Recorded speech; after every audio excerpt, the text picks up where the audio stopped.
The film Mandy came out in 2018 and was directed and written by Panos Cosmatos. Starring Nicolas Cage, it is a horror action film that follows the classic revenge plot. The story follows a man named Red and his wife Mandy, who are abducted by a cult. After Mandy refuses to go along with the whims of the cult's leader Jeremiah, she is subsequently burned alive in front of her husband. I want to talk about a few key aspects of the film, mainly the motifs that repeat throughout the movie regarding mise-en-scene design, as well as unique sound design. First, lighting plays a huge role in this movie, mainly through color symbolism. The film uses naturalistic lighting for about half the time, with non-diegetic colored lighting making up the other half. Red is by far the most prominent color, especially given that our protagonist's name is Red. Its main purpose is to draw our attention to certain scenes and acts as its own motif. While not the first use of red in the film, there is a scene in which Mandy is walking down a road alone and the cult's van passes by. This scene is entirely lit in red, and the editing even emphasizes the importance of this moment by repeating a section thrice. Here is where Jeremiah decides that Mandy must be his. Here the color red is used to represent the danger looming for Mandy and the evil nature of the cult. Later on, we see the same red being used once Mandy is drugged and presented before the cult. Additionally, there is heavy motion blur added in order to simulate the warped visuals caused by the drugs. This color is seen used during the final confrontation between Red and Jeremiah, with their cult temple being entirely lit in red. Finally, once Red has completed his quest, he drives off and sees a vision of Mandy in the passenger seat.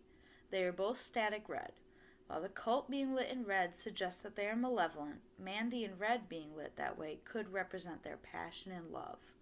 The second color usage I want to talk about is the brief use of green. There are two objects that are shot in green in the movie. First is the instrumental horn of Abraxas the cult uses to summon the Black Skulls. They are a Hellraiser-esque biker gang which does their dirty work. The second object shown in green is a ritual sword that cult uses to stab Red in the side immediately prior to Mandy's immolation. However, the green is not used like the static unchanging red. The green is much more lively, flashing on and off. This is used to symbolize how disorienting, dangerous, and alien these tools are to our protagonist. Next, I want to briefly touch on the sound design used to create parallels. After Mandy is drugged and forced to face the cult, Jeremiah speaks to her for the first time. However, his voice is distorted and frightening, sounding almost demonic. This continues until she turns the tables on him.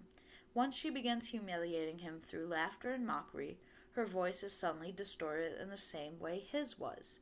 This represents the shift that occurs in the scene, where the tormentor becomes the tormented and Mandy becomes the antagonistic force. The second scene where this voice distortion is utilized is at the very climax of the movie, when Red confronts Jeremiah. Here, Jeremiah is presented as pitiful, switching between begging for his life and talking down to Red. Red does not say much, his presence is already overwhelmingly powerful. However, when he does speak, it is revealed that his voice has now taken on the distortion. Red has the upper hand and ultimately kills Jeremiah quite brutally. Thus, I would argue that the voice distortion is applied to the individual with the most power in the scene. While Jeremiah has the upper hand at the start, he quickly loses it to Mandy's emasculation and kills her as a result. Thus, Red takes up that role and delivers justice.